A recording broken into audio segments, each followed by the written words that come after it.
Hai Watcher, ketika Perang Dunia Kedua merambah Asia, Indonesia tak luput dari bayang-bayang invasi Jepang.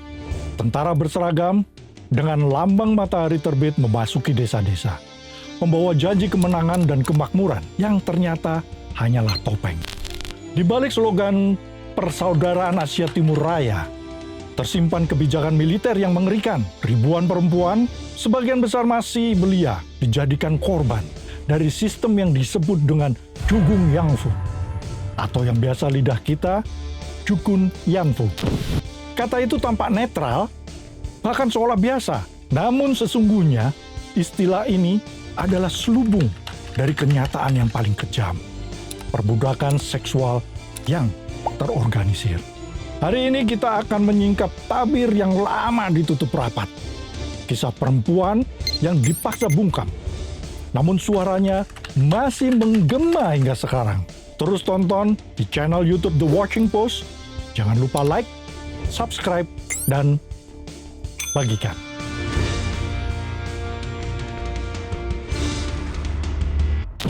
Sistem Jugun Yangfu lahir dari kalkulasi dingin militer Jepang.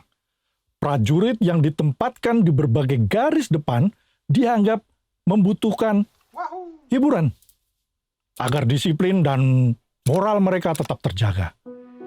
Namun istilah hiburan itu sejatinya adalah kebijakan yang merenggut martabat manusia. Di Indonesia, proses perekrutan dilakukan dengan berbagai cara. Ada yang dipikat dengan iklan kerja di kota, dijanjikan menjadi pelayan atau perawat. Ada yang dibujuk dengan iming-iming pendidikan. Ada pula yang diciduk langsung dari rumahnya, bahkan dari kamp interniran tempat keluarganya ditahan. Perempuan-perempuan muda itu sebagian masih di bawah usia, dipaksa naik truk militer, dibawa ke tempat-tempat asing, dan dikurung dalam bangunan yang disebut dengan Yanjo. Yanjo tersebar di kota-kota besar, Semarang, Surabaya, Jakarta, Makassar, hingga pelosok Kalimantan. Di sana mereka dipaksa melayani puluhan tentara setiap hari dengan sistem kupon yang dibagikan pada para serdadu Jepang. Tak ada yang benar-benar bisa melarikan diri, karena setiap upaya kabur berakhir dengan hukuman brutal. Jaringan Yanjo ini bukan sekedar rumah bordil, melainkan penjara yang disamarkan, dikelola langsung oleh militer Jepang. Dengan alasan menjaga moral, militer Jepang sesungguhnya menciptakan mesin perbudakan seksual. Dan Indonesia menjadi salah satu ladang yang paling subur bagi kejahatan itu. Di balik angka-angka tersimpan kisah pilu yang tak pernah tuntas. Salah satunya adalah Jan Rolf O'Haern, gadis muda Belanda, kelahiran Jawa. Ia ditangkap di kamp interniran Ambarawa, lalu dipaksa masuk ke Yangjo di Semarang. Selama berbulan-bulan ia mengalami penyiksaan, pemaksaan, dan pelecehan yang berulang. Puluhan tahun ia bungkam, menyimpan trauma yang tak terucapkan. Hingga akhirnya, di usia senja, ia bersuara di hadapan dunia. Kami bukan relawan, kami korban. Kisah Jan sebenarnya satu dari ribuan yang lain. Di Indonesia sendiri, banyak perempuan pribumi yang menjadi korban. Minah, seorang gadis 15 tahun dari Jawa Barat, ditipu dengan janji pekerjaan. Namun yang ia temukan hanyalah kegelapan panjang yang membuatnya bungkam hingga tahun 1990-an. Para penyintas menderita penyakit menaun akibat kekerasan itu. Mereka kehilangan masa depan, kehilangan kesempatan berkeluarga, dan kehilangan identitas. Beberapa di antaranya melahirkan anak-anak yang tumbuh tanpa tahu siapa ayahnya. Anak-anak itu kelak mencari asal-usulnya dalam kebingungan. Luka itu bukan hanya luka perang, melainkan luka kemanusiaan. Luka yang diwariskan diam-diam dari satu generasi ke generasi berikutnya. Dan bagi sebagian penyintas, beban terberat bukan hanya penderitaan fisik, melainkan stigma sosial yang membuat mereka memilih diam selama puluhan tahun. Selama bertahun-tahun kisah Jugun Yanfu diliputi mitos dan kabut kebohongan. Salah satunya adalah keyakinan bahwa sebagian besar perempuan melakukan secara sukarela. Namun, dokumen pengadilan Tokyo, laporan saksi, dan penelitian lintas negara membantah klaim itu. Lebih dari 90% korban direkrut dengan penipuan, ancaman, atau paksaan. Istilah wanita penghibur hanyalah eufemisme untuk menutupi kenyataan perbudakan seksual. Mitos lain muncul dari pengaburan dalam buku pelajaran sekolah di Indonesia. Selama puluhan tahun topik Jugun Yanfu hanya disebut sepintas atau bahkan dihapus sama sekali. Generasi muda tumbuh tanpa mengetahui luka sejarah bangsanya sendiri. Lebih buruk lagi, budaya populer terkadang meromantisasi kisah ini. Dalam film atau drama, penderitaan korban direduksi menjadi cerita cinta perang. Padahal kenyataannya yang sebenarnya adalah darah, air mata, dan jerit yang dibungkam. Romantisme ini bukan sekedar salah, tapi juga penghinaan terhadap mereka yang telah menderita. Mereka bukan sukarela loh. Mereka korban. Dan kebenaran ini harus ditegakkan agar mitos itu tidak lagi diwariskan. Penderitaan para penyintas tidak berakhir setelah perang usai.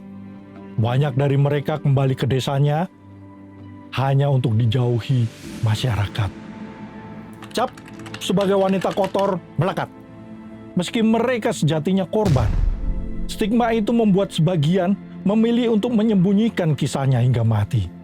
Sebagian lain menanggung beban seorang diri tanpa bisa mengisahkan kepada anak-anaknya. Dampak ini menembus lintas generasi. Anak-anak yang lahir dari konteks Jugun Yanfu seringkali tumbuh dengan luka identitas. Mereka mencari siapa ayah mereka. Mengapa rahasia keluarga begitu gelap?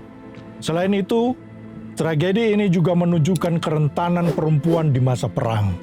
Di satu sisi, perempuan menjadi pilar keluarga yang menjaga anak-anak dan orang tua. Namun di sisi lain, tubuh mereka dijadikan sasaran eksploitasi brutal. Spektrum peran itu memperlihatkan betapa kerasnya realitas yang mereka hadapi. Dan di atas semuanya, masyarakat yang menolak mendengar menambah luka yang tak kunjung sembuh. Pada dekade 1990-an, suara para penyintas mulai terdengar. Didorong oleh gerakan internasional, para korban berani mengajukan gugatan hukum. Unjuk rasa digelar setiap minggu di depan kedutaan Jepang, terutama di Korea dan di Jepang sendiri. Mereka menuntut permintaan maaf resmi, kompensasi, dan pengakuan sejarah.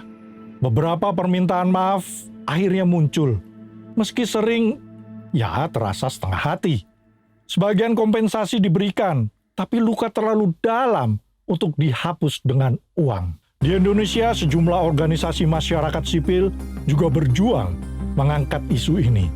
Buku, penelitian, dan film dokumenter lahir untuk menyuarakan suara yang selama ini dipaksa bungkam. Kisah ini bukan hanya tentang perempuan masa lalu, melainkan tentang hak asasi manusia, tentang bagaimana sejarah harus dituliskan dengan jujur, tentang bagaimana keadilan tidak boleh dikubur bersama korban, dan tentang bagaimana generasi muda harus mengingat agar luka ini tidak terulang. Sejarah bukan hanya soal tanggal dan peristiwa, melainkan juga tentang bagaimana kita memilih untuk mengingatnya. Tragedi Jugun Yanfu meski menjadi salah satu luka kemanusiaan paling kelam di masa pendudukan Jepang, justru lama terjebak dalam keheningan di Indonesia. Selama puluhan tahun, kisah itu tidak pernah ditulis secara utuh di buku pelajaran sekolah. Generasi muda hanya mengenal samar-samar, atau bahkan sama sekali tidak pernah mendengar istilah Jugun Yanfu. Berbeda dengan Korea Selatan atau Filipina, di mana penyintas dan aktivis membentuk gerakan sosial yang kuat. Di Indonesia, stigma dan rasa malu membuat para perempuan ini terkunci dalam diam. Jugun Yanfu adalah luka bangsa. Luka yang membekas pada tubuh perempuan, pada ingatan keluarga, dan pada lembar sejarah. Diam hanya akan melanggengkan lupa. Mengingat adalah bentuk perlawanan. Menyuarakan adalah bentuk penghormatan. Dan memastikan generasi tahu adalah bentuk janji bahwa tragedi itu tidak akan pernah lagi terulang.